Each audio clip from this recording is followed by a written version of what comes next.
Warahmatullahi wabarakatuh. Waalaikumsalam warahmatullahi Waalaikumsalam wabarakatuh. warahmatullahi wabarakatuh. Alhamdulillah, alhamdulillahi fatiris samawati wal ard, ja'ilil malaikati rusulan uli ajnihatin masnah wa sulasa wa ruba'ah yazidu fi khalqi may yasha, innallaha ala kulli syai'in qadir. Yang terhormat pengisi pemateri kita sekaligus wakil dekan tercinta kita, Ayahanda Rifma Gulam Zalzat SAG MSI, yang saya hormati Ketua PKIM MVC Hamka, teman seperjuangan saya yaitu Muhammad Azidan, dan juga yang saya hormati dan saya muliakan teman-teman dari peserta pelatihan AIK di hari kedua ini. Yang pertama-tama dan yang paling utama, marilah kita panjatkan puji serta syukur kita kehadirat Allah Subhanahu wa Ta'ala. Berkat rahmat dan hidayahnya serta karunia-Nya, kita bisa bertemu meskipun melalui Zoom pada saat ini. Salawat serta salam tak lupa kita haturkan kepada junjungan Nabi besar kita, Nabi Muhammad Sallallahu Alaihi Wasallam, yang sudah membawa umatnya dari zaman jahiliyah hingga ke zaman yang penuh dengan ilmu pengetahuan ini. Izinkan saya di sini sebagai MC serta nanti menjadi moderator juga untuk membacakan susunan acara. Yang pertama ada pembukaan, yang kedua ada pembacaan ayat Quran dan juga sari tilawah, dan yang ketiga ada pemaparan materi yang alhamdulillah pada malam ini sudah dihadirkan oleh pemateri kita dan juga dosen wakil dekan kita. Dan yang terakhir ada sesi tanya jawab dan juga ada sesi foto bersama. Acara selanjutnya marilah kita dengarkan kalam ilahi dan juga sari tilawah dari Hamka dan juga Uswatun Hasanah. Kepada Hamka dan Uswatun Hasanah, saya persilahkan. Bismillahirrahmanirrahim. Assalamualaikum warahmatullahi wabarakatuh. A'udzu billahi minasy syaithanir rajim. Bismillahirrahmanirrahim. Waltakum minkum ummatun yad'una ilal khairi wa ya'muruna bil ma'rufi wa yanhauna 'anil munkar wa ulaika humul muflihun.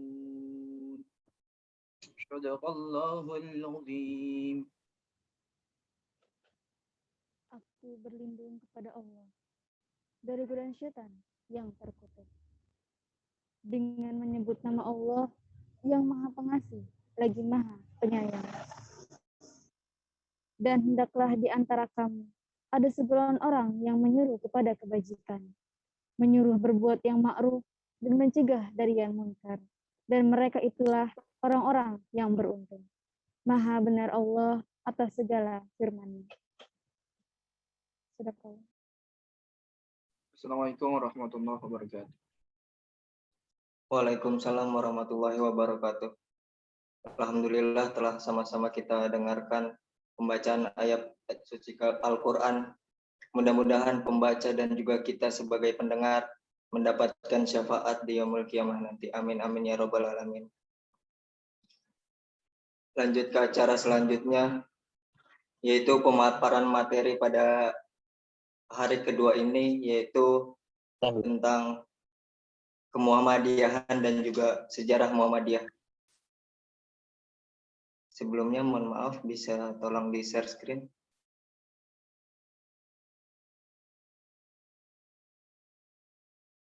Ya, tunggu bentar ya.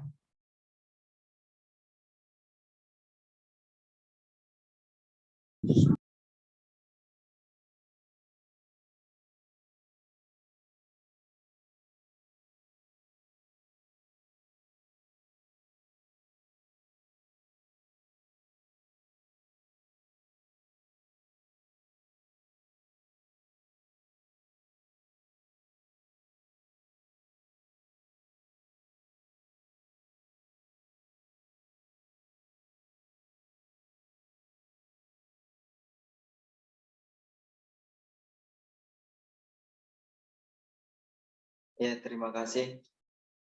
Sebelum lanjut ke pemaparan materi, izinkan saya membacakan CV dari pemateri. Nama Ayahanda Rifma Gulam Zalzat SAG MSI, tempat tanggal lahir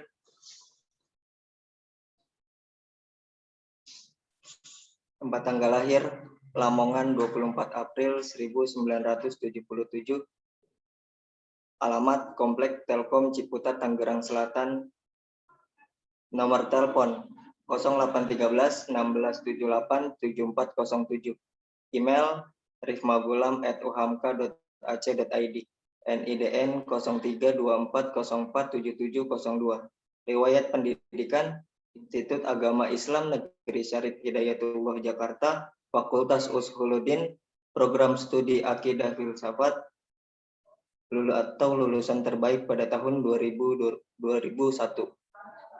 Terus yang kedua, Universitas Indonesia Jakarta, Pasca Sarjana S2 Program Studi Sisiologi, lulus pada tahun 2004.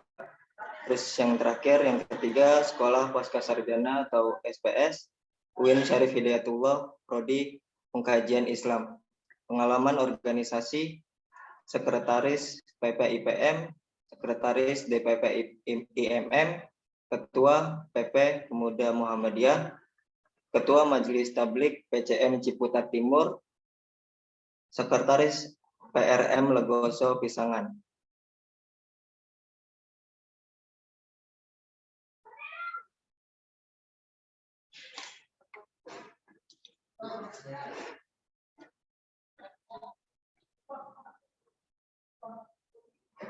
Ya, terima kasih.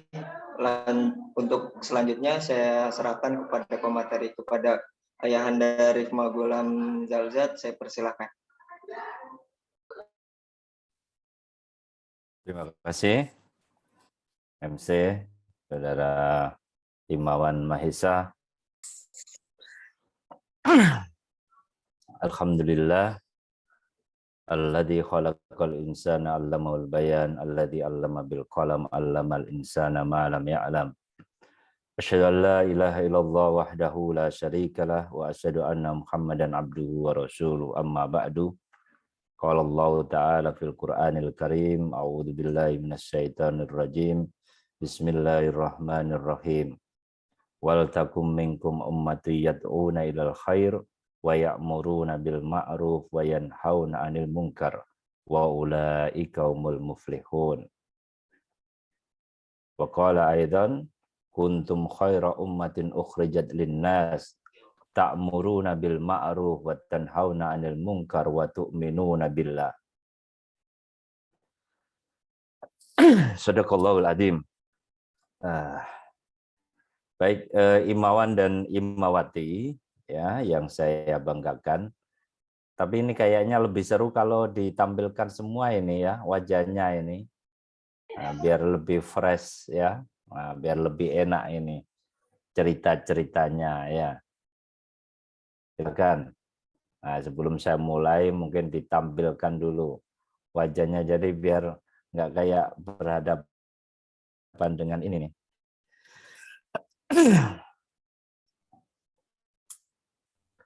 Berapa orang ini Maisa yang ikut? Untuk saat ini kurang lebih 65 Ayahanda. Mungkin nanti selanjutnya akan bertambah. Ini belum ikut ujian kompres semua? Belum Ayahanda. Belum nih Ayahanda. Jadi ujiannya nanti kan setelah UAS ya. Jadi seminggu setelah UAS itu ujiannya. Sebelumnya juga sudah disampaikan ya edarannya sama Bu Yanti ya. Jadi kita memang hanya menyelenggarakan ujian kompre itu hanya 1 kali dalam 1 semester. Karena memang jumlahnya nggak terlalu banyak ya. Nah, biasanya kan yang ikut itu nggak sampai berapa 200-an, jadi hanya sekali gitu. Kecuali kalau lebih dari itu gitu. Tetapi kalau seumpamanya tidak memungkinkan dalam satu waktu begitu, dalam satu kegiatan, dalam satu pelaksanaan, maka teman-teman sebetulnya bisa juga diarahkan untuk mengikuti ujian kompre AIK-nya itu di fakultas yang lain. Jadi pelaksanaannya bisa di waktu terdekat sesuai penyelenggaraan yang ada di fakultas masing-masing. Jadi misalnya kayak FKIP itu bisa 6-7 kali ya pelaksanaannya itu. Karena banyak. Kalau fakultas-fakultas lain rata-rata sekali ya.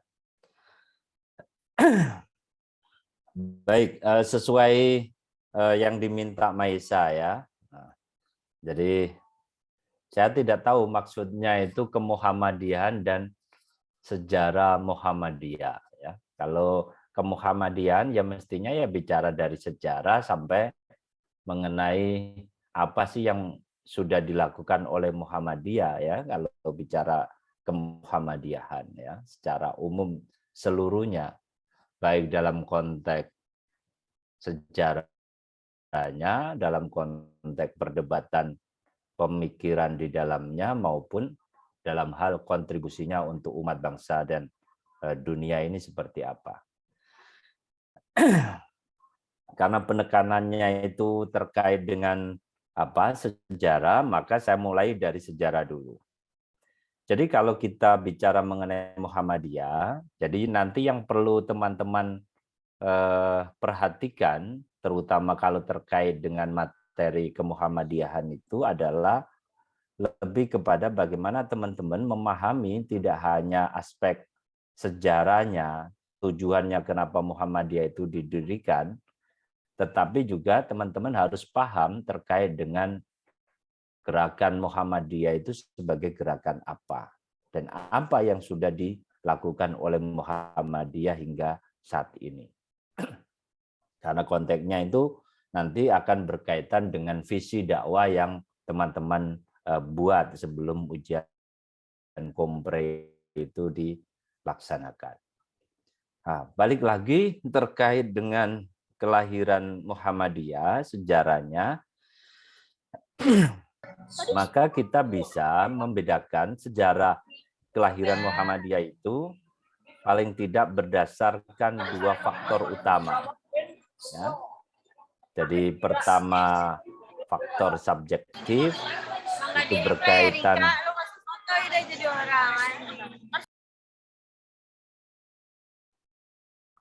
Jadi faktor pertama itu faktor subjektif, ini berkaitan dengan Kiai Haji Ahmad Dahlan. Ya. Karena pendiri Muhammadiyah itu adalah Kiai Haji Ahmad Dahlan. Jadi Kiai Haji Ahmad Dahlan itu beliau hidup antara 1868 sampai 1923. Kiai Dahlan ini adalah anak dari Haji Abu Bakar. Haji Abu Bakar itu dulu juga seorang khatib ya, seorang penghulu di Keraton Yogyakarta. Yang ketika beliau mangkat ya digantikan juga oleh anaknya Ahmad Dahlan ya. Tetapi dalam prosesnya Kiai Dahlan ini kan memang dari awal dia sudah kritis. Jadi sudah melihat kehidupan masyarakatnya itu secara berbeda, tidak sebagaimana anak-anak sebayanya. Ya kayak teman-teman yang mungkin memilih aktif di IMM misalnya begitu. Jadi teman-teman merasa bahwa teman-teman itu harus bisa melakukan sesuatu, baik bagi orang lain, bagi agamanya, maupun bagi masyarakat secara luas, kan begitu. Jadi tidak hanya sekedar datang kuliah, kemudian pulang, atau hanya berpikir tentang individu diri sendiri saja gitu. Nah, Kiai Dahlan itu juga demikian. Jadi di tengah kehidupan masyarakatnya yang seperti itu, Kiai Dahlan tidak sekedar mengikuti perkembangan kehidupan masyarakat yang ada saat itu dengan hanya mengikuti kebiasaan yang hidup di masyarakat saat itu. Tetapi Kiai Dahlan sejak kecil beliau sudah memperdalam ilmu agamanya. Karena menurut Kiai Dahlan, problem utama kita sebagai seorang muslim itu adalah problem keagamaan. Karena kalau kita bicara mengenai kehidupan, hidup itu ya persoalan keagamaan. Kita makan, kita bekerja, kita belajar, ya. Kita melakukan aktivitas apapun itu semua dalam konteks keagamaan, sebagai tanggung jawab keagamaan. Karena itu melihat kehidupan dunia, meskipun kemudian banyak problem di dalamnya, itu tidak bisa dilepaskan dari bagaimana kita melihat kehidupan ini dalam sudut pandang agama. Karena itu menurut Kiai Dahlan, hal yang utama harus diperdalam itu adalah persoalan keagamaan. Jadi Kiai Dahlan itu belajar agama itu sejak kecil. Kemudian di usia 15 tahun beliau belajar ke Mekah.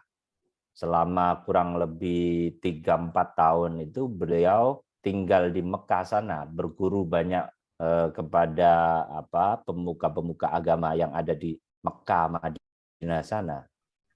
Begitu beliau pulang, beliau menyebarkan apa yang beliau dapatkan di sana.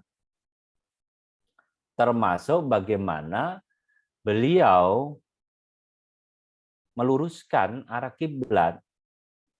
Karena beliau menguasai ilmu falak, ya. Jadi beliau kemudian meluruskan arah kiblat yang benar itu bukan menghadap barat ke arah barat gitu. Bukan timur barat, selatan utara, ya. Tetapi menghadap kiblat itu ya presisinya itu sesuai dengan letak koordinat kita itu diarahkan ke arah kiblat itu seperti apa, ke Masjidil Haram itu. Nah, itu dihitung kan titik koordinatnya itu berdasarkan titik garis lintang dan bujurnya itu kan gitu. Yang untuk ukuran saat itu orang belum begitu tahu kan gitu. Makanya oleh penghulu Kamaluddin itu yang juga sebetulnya masih kerabat keraton, apa yang dilakukan oleh Kiai Haji Ahmad Dahlan ini dianggap sesuatu yang menyimpang. Nah, ini aneh-aneh saja. Kita itu sudah menghadap ke arah kiblat itu ya barat dari dulu itu seperti itu kan gitu. Kenapa harus diubah-ubah kan begitu. Maka kemudian muncul kemarahan dan akhirnya musolanya Kiai Dahlan, langgarnya Kiai Dahlan itu dirusak. Nah, Kiai Dahlan itu kemudian marah dia.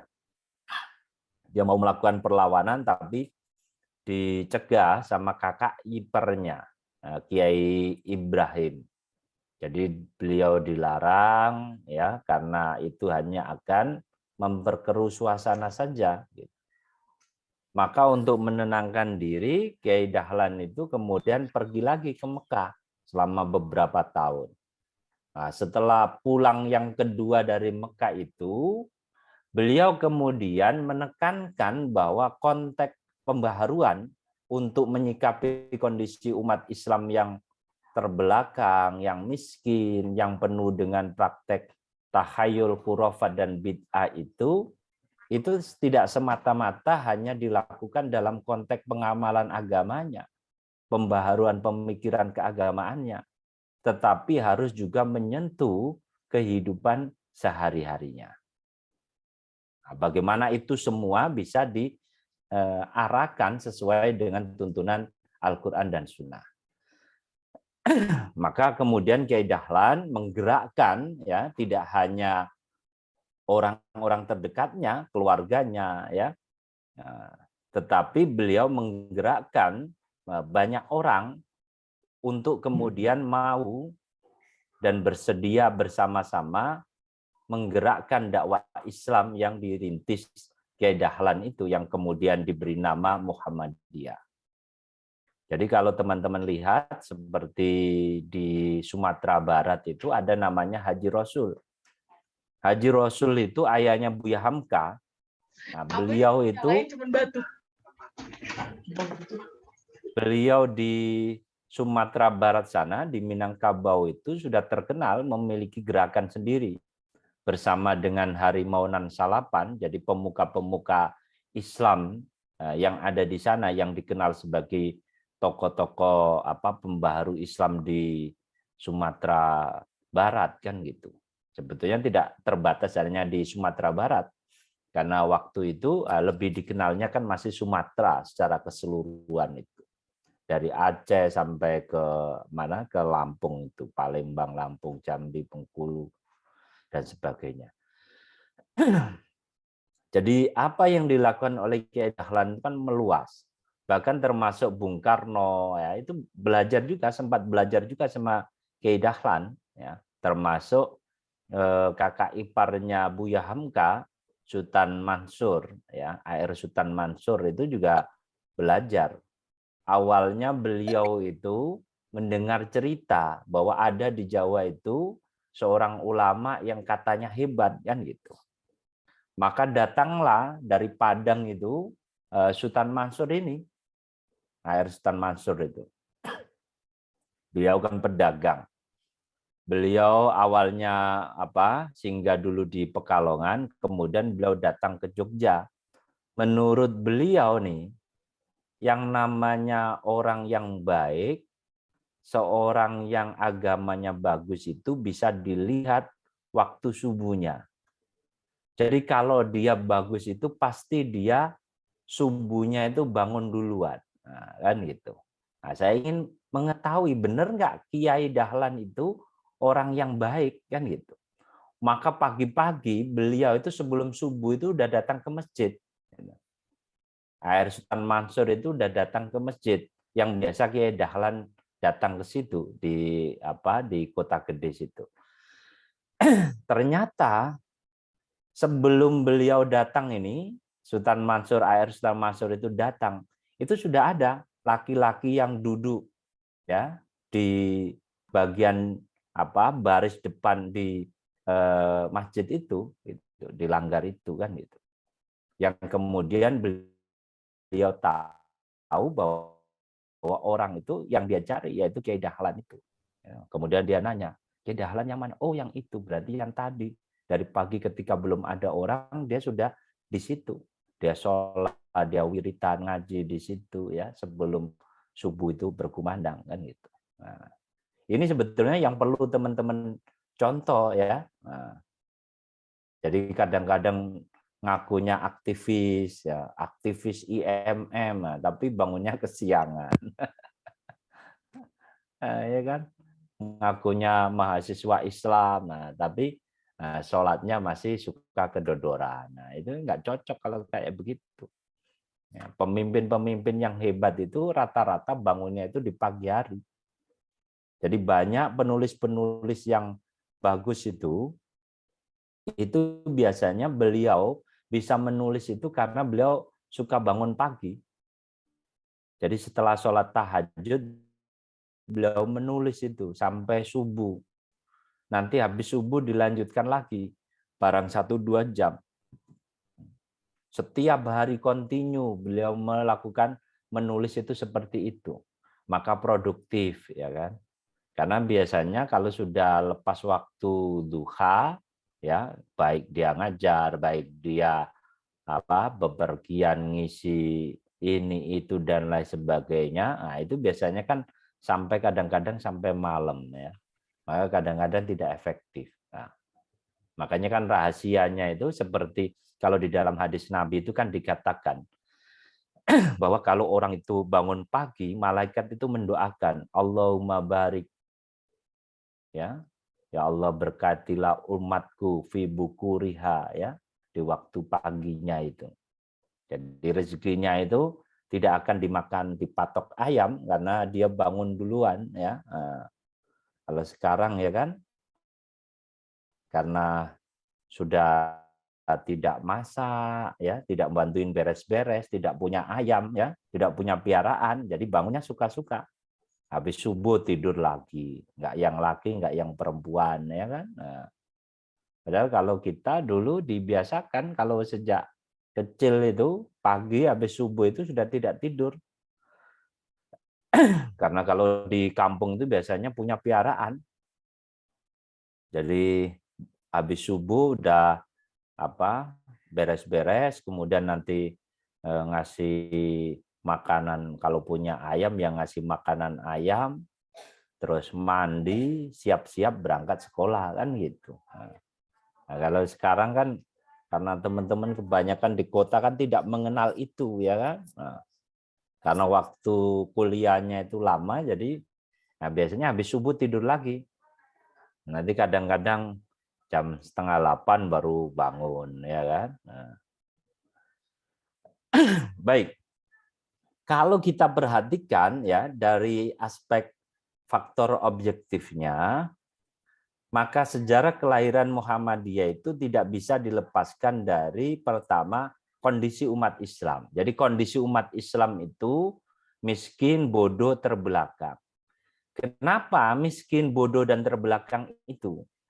Pertama, karena dalam praktek keberagamaannya itu, praktek agamanya itu tidak mengacu sepenuhnya kepada ajaran Islam, tidak berdasarkan pada tauhid yang murni, ya, tidak berpegangan kepada ajaran-ajaran Islam yang berkemajuan itu. Ya, kalau dalam beragama biasanya taklid. Jadi hanya mengikuti. Jadi kalau ada ustadz, ada kiai, ada guru, udah diikutin aja tanpa tahu kenapa kok begini dan begitu, kan gitu. Makanya ada perbedaan mendasar dalam tradisi keagamaan di Muhammadiyah dan di luar Muhammadiyah. Kalau di Muhammadiyah itu dibiasakan untuk menanyakan dasarnya itu apa, bukan persoalan percaya dan tidak percaya terhadap kapasitas orang yang menyampaikan, tetapi karena kita itu berislam itu sumbernya adalah Al-Quran dan Sunnah, maka semuanya itu harus dirujuk ke sana, bukan pendapatnya guru ini begini, kiai ini begini, tidak begitu. Tapi dalam ajaran Islam itu, di dalam Al-Quran dan Sunnah itu kayak apa, kan itu.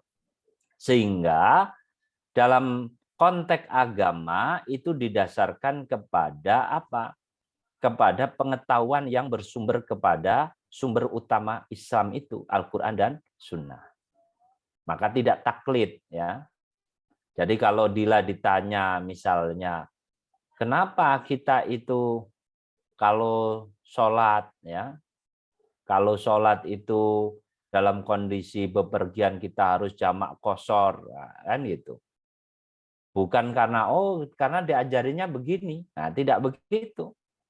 Ya, karena ini disebutkan, ya, kalau kita itu dalam kondisi takut, dalam kondisi perjalanan, faksuru, kan itu. Maka qasharlah, jamaklah itu, sholat itu. Jadi tahu dasarnya. Sama kayak kalau disuruh mengurus jenazah, ya.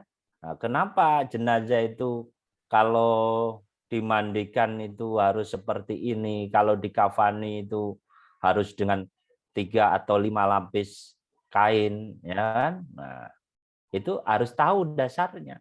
Jadi tidak sekedar taklid semata. Jadi beragama itu bukan hanya mengikuti. Gitu. Beragama itu harus dilakukan secara sadar. Karena itu dalam konteks agama, ya, beragama dalam konteks Muhammadiyah itu harus berdasarkan kepada Quran dan Sunnah. Maka Muhammadiyah itu tidak bermadhab. Ya. Muhammadiyah itu tidak bermadhab. Kalau yang lain-lain itu mengarahkan perilaku keagamaannya itu dengan bermadhab, sesungguhnya itu mereduksi sumber Islam yang luas itu menjadi terbatas. Karena madhab-madhab itu tidak akan menjangkau keluasan ajaran Islam sebagaimana yang disebutkan di dalam Al-Quran dan Sunnah. Ya, kalau Syafi'i ya terbatas kepada pemahaman Syafi'i, mau qaulul qadim maupun qaulul jadidnya. Yang Maliki, yang Hanafi, yang Hambali juga demikian, kan gitu. Yang kedua, dalam konteks keagamaan itu, kenapa kondisi umat Islam itu miskin, bodoh, dan terbelakang itu? Karena praktek tahayul bid'ah dan khurafat itu.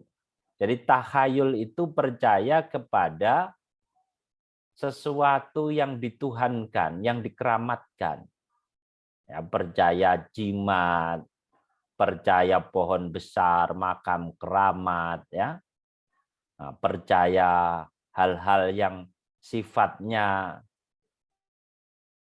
bisa mendatangkan kekuatan, bisa mendatangkan sesuatu yang sama ukurannya dengan keyakinan kita ketika kita mempercayai Allah. Itu tahayul. Ya, akhirnya pelihara jimat-jimat itu, pelihara keris, ya, pelihara tombak sakti dan macam-macamnya itu. Pergi ke makam keramat. Nah, kalau ada pohon besar maka nggak berani motong, sama seperti kepercayaan Hindu. Ya, kepercayaan animisme. Akhirnya pohon itu justru dikeramatkan. Nah, dikasih sajen dan lain sebagainya. Itu bagian dari tahayul. Bagaimana kita akan maju? Nah, kan gitu. Kalau kepercayaan kita itu kepada mitos, kepada dongeng-dongeng yang secara empirik tidak bisa dibuktikan kebenarannya. Yang kedua, bid'ah. Bid'ah itu ya kullu bid'atin dhalalah wa kullu dhalalatin finnar. Jadi bid'ah itu dalam urusan akidah dan ibadah. Jadi bid'ah itu mengada-adakan, membuat sesuatu yang tidak ada tuntunannya. Misalnya dalam hal akidah, ya. Dalam hal akidah itu kepercayaannya itu ya dalam konteks tauhid, iman kepada Allah. Nah, bid'ah dalam akidah itu seperti apa? Ya seperti misalnya tidak ada tujuan di dalam akidah itu penyembahan selain Allah.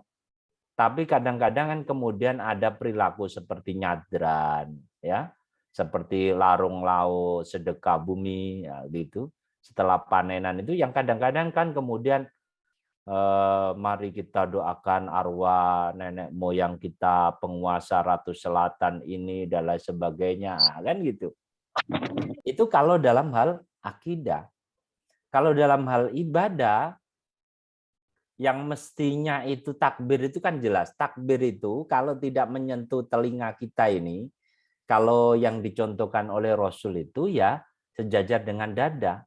Jadi di dada, ya, atau telinga ini, Allahu Akbar.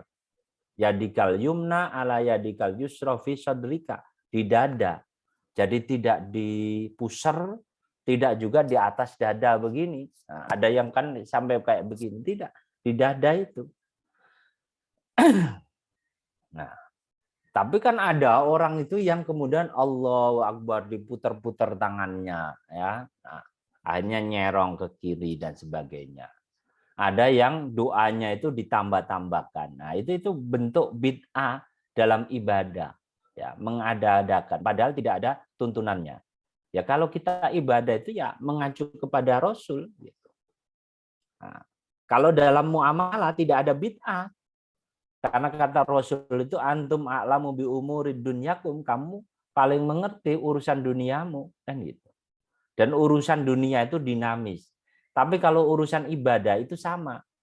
Seperti dalam sholat, shollu kama ra'aitumuni usolli. Sholatlah sebagaimana aku sholat gitu.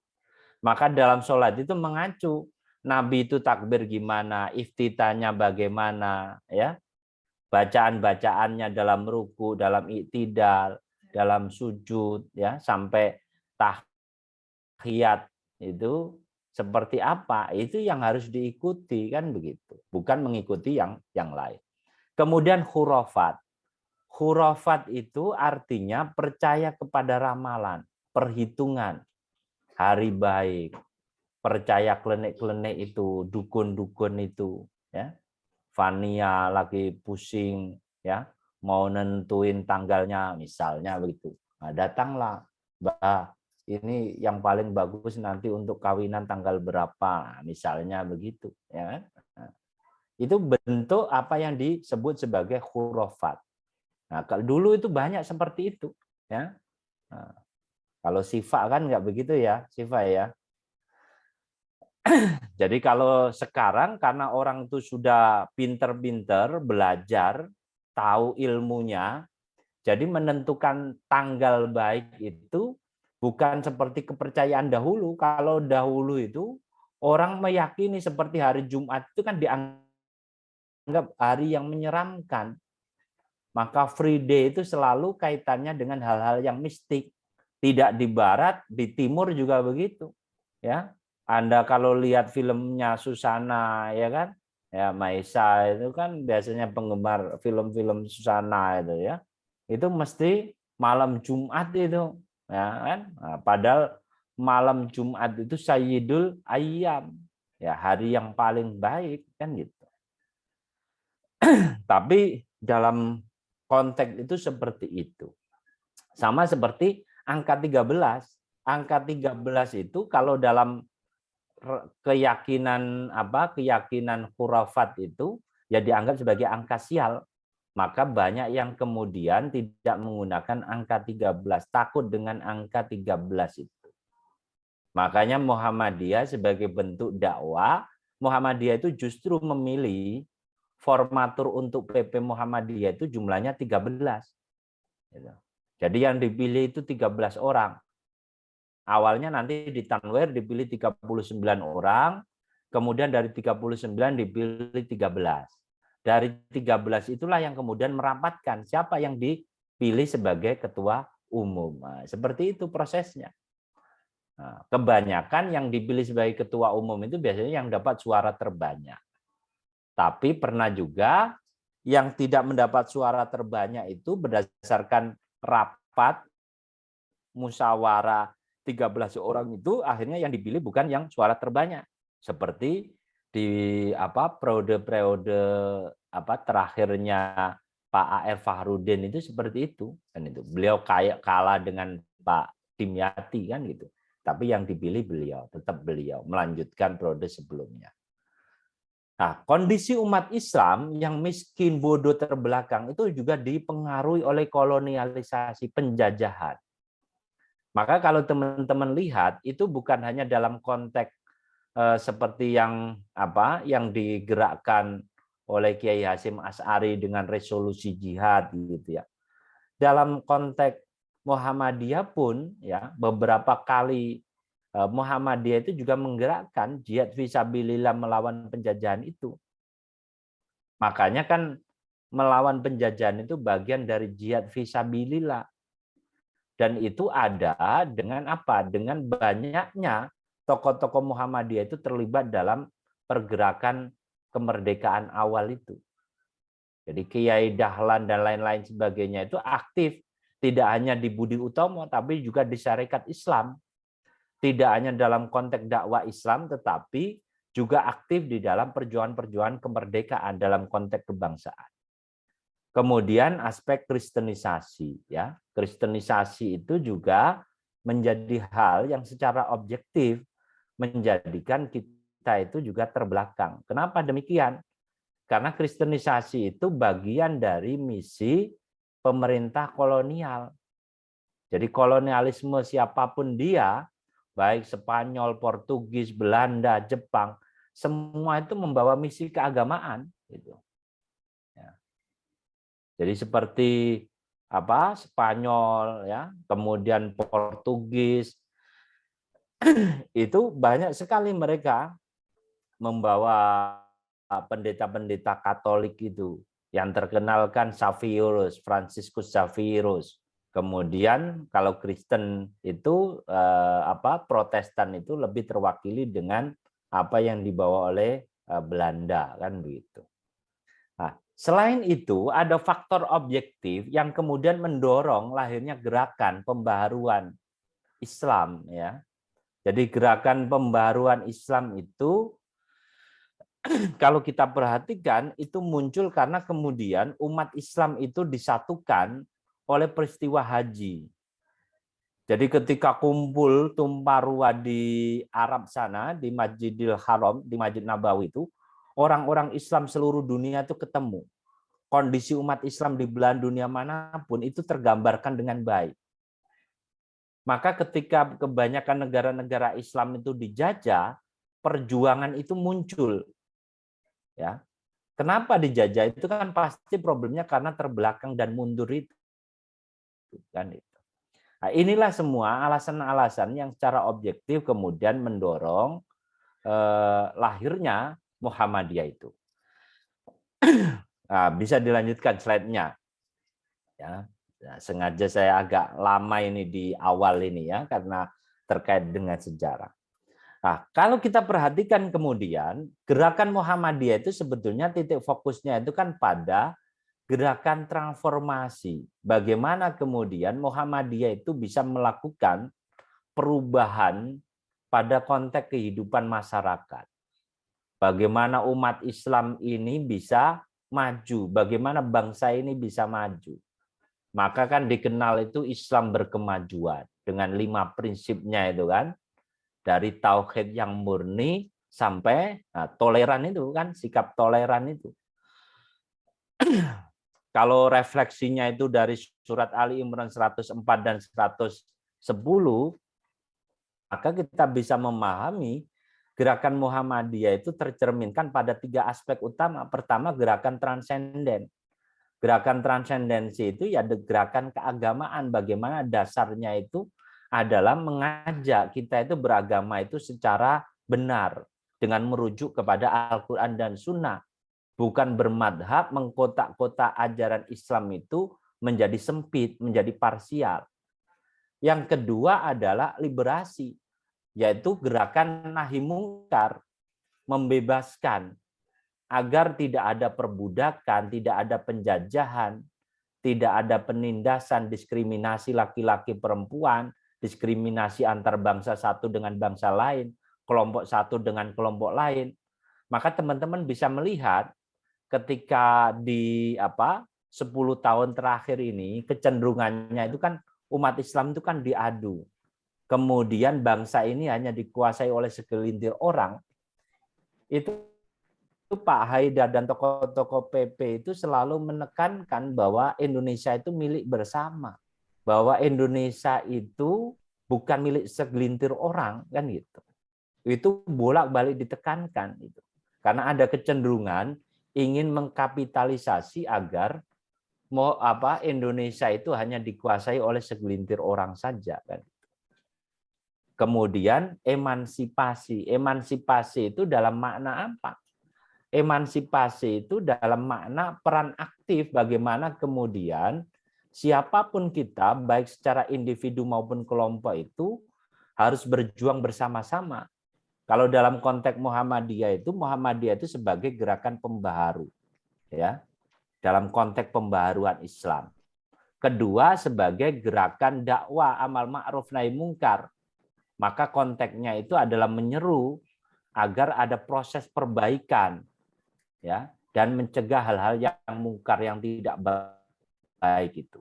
Baik di masa penjajahan Belanda, di masa Orde Baru, Orde Lama sampai di eranya Jokowi itu selalu diterapkan kan gitu. Kemudian di luar itu ya, di luar sebagai gerakan tasdid, gerakan pembaru, gerakan dakwah amal ma'ruf nahi mungkar, Muhammadiyah ini juga sebagai gerakan dakwah sosial keagamaan. Maka kalau teman-teman nanti perhatikan itu kontribusi utama Muhammadiyah itu ada pada 3 bidang, yaitu pendidikan, kesehatan, dan amal sosial. Dan itu semua terejawantakan dalam konteks tidak hanya dari awal Muhammadiyah itu didirikan sebagaimana disebutkan di dalam anggaran dasarnya. Jadi untuk menyebarkan pengajaran Islam, pengajaran agama Kanjeng Nabi Muhammad kepada penduduk bumi putra dan memajukan hal agama kepada anggota-anggotanya. Tetapi kalau kita lihat tujuannya yang paling mendasar di slide yang ketiga itu, jadi Muhammadiyah itu, nah bisa dipindah slide-nya, Muhammadiyah itu adalah, ini siapa yang jalanin slide-nya? Atau saya yang tampilin deh, biar enggak ini, nah, biar lebih gampang. Nah, ya. Jadi kalau diperhatikan ya, jadi tujuan Muhammadiyah itu adalah menegakkan dan menjunjung tinggi agama Islam sehingga terwujud masyarakat Islam yang sebenar-benarnya. Di masa Orde Baru tujuan ini sempat berubah. Jadi menegakkan dan menjunjung tinggi agama Islam sehingga terwujud masyarakat utama yang adil, makmur, sejahtera, yang diridhoi oleh Allah. Baldatun thayyibatun wa rabbun ghafur. Nah, karena pada saat itu ada sentimen kebijakan politik Orde Baru itu yang mengekang kehidupan berserikat yang didasarkan kepada asas keagamaan. Jadi semuanya itu dipolitisasi dengan Pancasila. Padahal sila pertama Pancasila itu ketuhanan yang Maha Esa mestinya mengaku itu. Makanya pasca reformasi itu kan kemudian kan balik lagi. Tidak hanya ormas keagamaan, tetapi juga organisasi-organisasi kepemudaan dan partai politik pun itu dimungkinkan untuk mencantumkan asas agamanya di dalam asas partainya, atas organisasinya itu. Jadi kalau kita lihat, jadi Muhammadiyah itu didirikan dengan tujuan untuk menegakkan dan menjunjung tinggi agama Islam. Kalau Islam itu tegak, maka dimungkinkan masyarakat Islam itu akan terwujud. Tapi kalau Islam itu tidak tegak, bagaimana masyarakat Islam itu akan terwujud? Padahal kunci kesejahteraan kehidupan dunia yang bahagia, ya, itu hanya mungkin ketika ajaran Islam itu tersemai di dalam kehidupan masyarakat dengan baik. Ya. Kalau ajaran Islam itu tersemai dengan baik, maka kehidupan itu pasti tenang. Nggak ada orang tawuran itu. Ya. Nggak ada orang narkobahan, mabuk-mabuk, judi. Ya, kehidupannya itu pasti aman. Setiap ketemu tegur sapa dengan salam. Ketika ada saudaranya yang sakit dijenguk, ada yang kematian diantarkan, ya, ada yang hajatan didatangi, dimeriahkan dan lain sebagainya, sesuai dengan perintah di dalam Islam itu hakul muslimin alal muslim. Ya. Hal yang perlu teman-teman juga pahami ketika bicara mengenai Muhammadiyah itu dengan melihat aspek ideologis Muhammadiyah. Jadi kalau bicara dari sisi pendirian Muhammadiyah, maka itu tidak bisa dilepaskan dari 3 landasan ideologis yang awal itu. Muqaddimah anggaran dasar, kemudian matan keyakinan dan cita-cita hidup Muhammadiyah, dan kepribadian Muhammadiyah. Muqaddimah itu landasan ideologis yang menjelaskan kenapa Muhammadiyah itu perlu didirikan dengan berdasarkan Ali Imran 104 itu. Jadi bahwa ketuhanan hak Allah, kemudian kewajiban kita itu taat dan berserah diri kepada Allah, ya, kehidupan bermasyarakat itu sunnatullah. Kemudian kehidupan masyarakat itu baik itu tidak hanya dasarnya itu prinsip yang baik, tetapi harus ada kelompok masyarakat yang berusaha menegakkan prinsip-prinsip kebaikan itu dalam kehidupan. Karena itu penting, ya, didorong harus ada sekelompok masyarakat itu yang menjadi pendakwah, menggerakkan masyarakatnya. Gitu. Jadi tidak boleh diem saja. Itu visi yang ada di dalam Muqaddimah Anggaran Dasar. Kalau matan keyakinan dan cita-cita hidup itu menjelaskan isinya 5 prinsip. Ya. Prinsip 1, 2 itu menunjukkan keyakinan bahwa ajaran Islam itu yang diyakini, agama Islam itu yang diyakini sebagai agama yang dibawa sejak Nabi Adam sampai Nabi Muhammad. Yang kedua itu posisionnya Muhammadiyah sebagai gerakan Islam, gerakan dakwah amal ma'ruf nahi mungkar yang bersumber pada Al-Quran dan Sunnah. Itu yang menunjukkan keyakinan dari ideologi Muhammadiyah.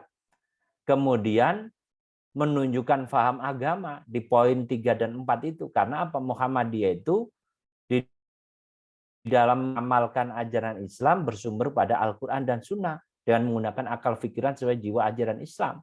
Yang keempatnya itu mengamalkan 4 ajaran Islam, akidah, ibadah, muamalah, dan akhlak itu dengan baik, dengan sebenar-benarnya.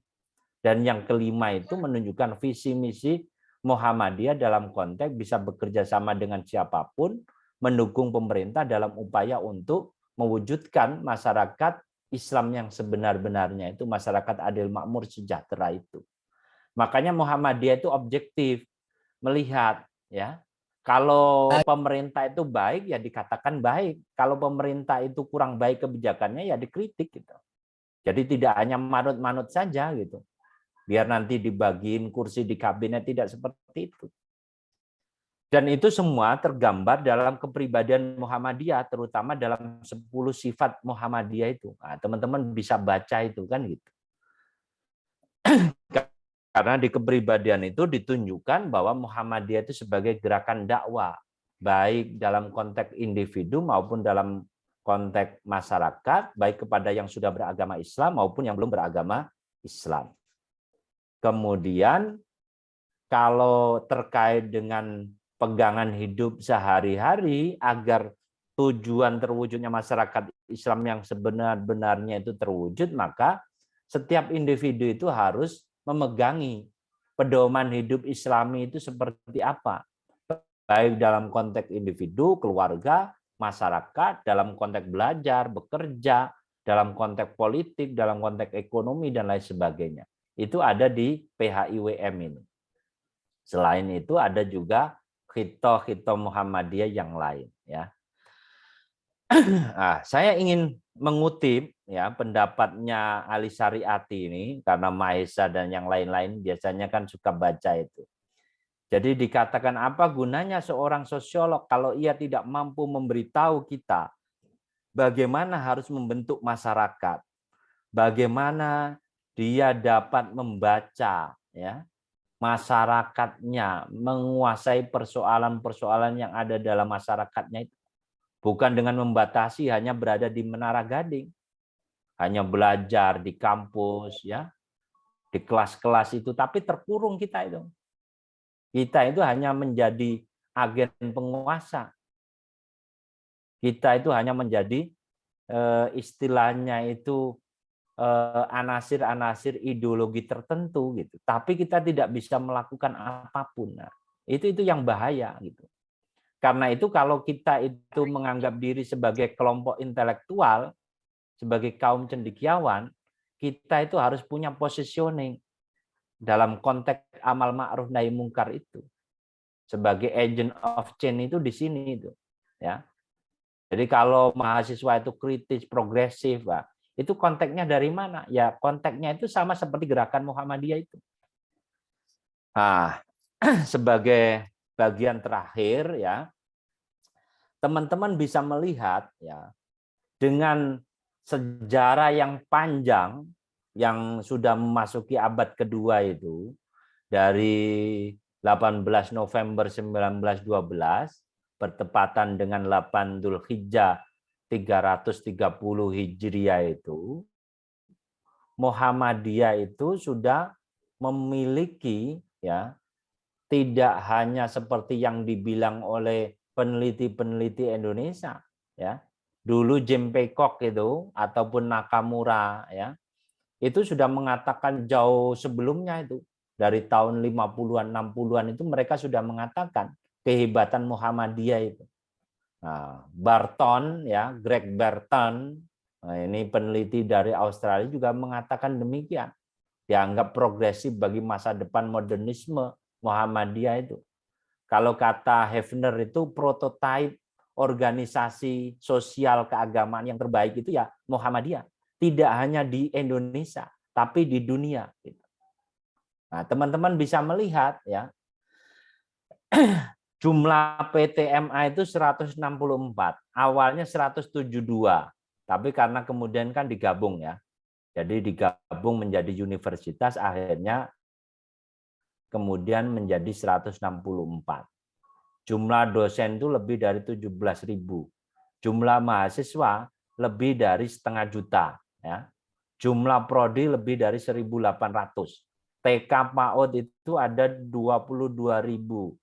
SD, MI ada 2.700 sekian. Kemudian SMP, MTS 1.800. SMA 1.400. Klinik rumah sakit 364. Panti 384. Kemudian Ponpes 356. Masjid musola lebih dari 20.000. Ini belum termasuk ya kalau teman-teman lihat simpanan Muhammadiyah. Jadi baik simpanan Muhammadiyah dan ortomnya itu maupun simpanan amal usaha di bank syariah itu lebih dari 15 triliun. Kalau dikumpulkan aset-asetnya ini baik tanah, gedung dan lain sebagainya itu lebih dari 400 triliun. Ya. Itu kalau kata Ketua Majelis Ekonomi PB Muhammadiyah. Jadi kalau kita lihat dari struktur organisasi, Muhammadiyah itu organisasinya dari pusat, kantor pusatnya ada di Jogja dan Jakarta. Ya. Ketuanya Pak Haidar, sekretaris umumnya itu Pak Profesor Abdul Mukti. Ya. Nah, itu kita punya 13.693 ranting.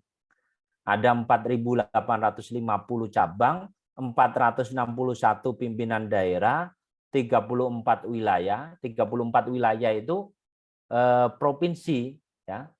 Jadi di semua provinsi itu ada pimpinan wilayahnya. Kalau daerah itu cakupannya di kabupaten kota. Kalau pimpinan cabang itu ada di kecamatan. Ya, kalau ranting itu di desa. Nah, kan gitu. Atau di amal usaha basisnya itu. Kemudian ada 24 PCIM. Jadi pimpinan cabang istimewa mancanegara itu ya. Yang ada di luar negeri itu PCIM, pimpinan cabang istimewa Muhammadiyah yang ada di Asia, Timur Tengah, Eropa dan Amerika. Itu ada 24 pimpinan cabangnya. Jadi kalau kita perhatikan dengan amal usaha yang besar ini, maka kita bisa melihat terutama ya kebesaran Muhammadiyah itu, kekuatan Muhammadiyah itu ada pada 3 simpul, yaitu pendidikan, kesehatan, dan sosialnya itu. Jadi banyaknya panti, rumah sakit dan sebagainya itu menunjukkan amal sosialnya. Kemudian pendidikannya itu dari sekolah sampai pondok pesantren itu. Nah, kesehatan ini rumah sakit juga itu masuk di situ. Terakhir sebagai penutup, nanti kita bisa lanjutkan dengan diskusi. Jadi kenapa namanya itu Muhammadiyah? Ya. Jadi kenapa namanya itu bukan yang lain tapi Muhammadiyah itu karena jadi Muhammadiyah itu kan Muhammad dikasih akhiran ya. Jadi Muhammadiyah itu artinya pengikut Muhammad. Karena Kiai Dahlan itu ingin agar siapapun yang mengaku sebagai muslim itu ya menekankan pada dirinya itu sebagai pengikut Muhammad. Dengan begitu dia tidak hanya meneladani Muhammad sebagai rasulnya, tetapi bagaimana meneladani sifat-sifat rasul itu agar ada pada dirinya. Dia itu rajin, komit berdakwah ya. Jadi hidupnya itu hanya bukan untuk dirinya, tetapi dia berpikir untuk kehidupan masyarakatnya itu agar baik itu seperti apa.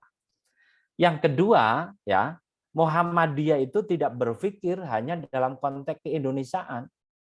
Karena faktanya tokoh-tokoh Muhammadiyah itu sebelum Indonesia ada itu sudah bertebaran di mana-mana. Safruddin Prawira Negara itu tokoh Muhammadiyah.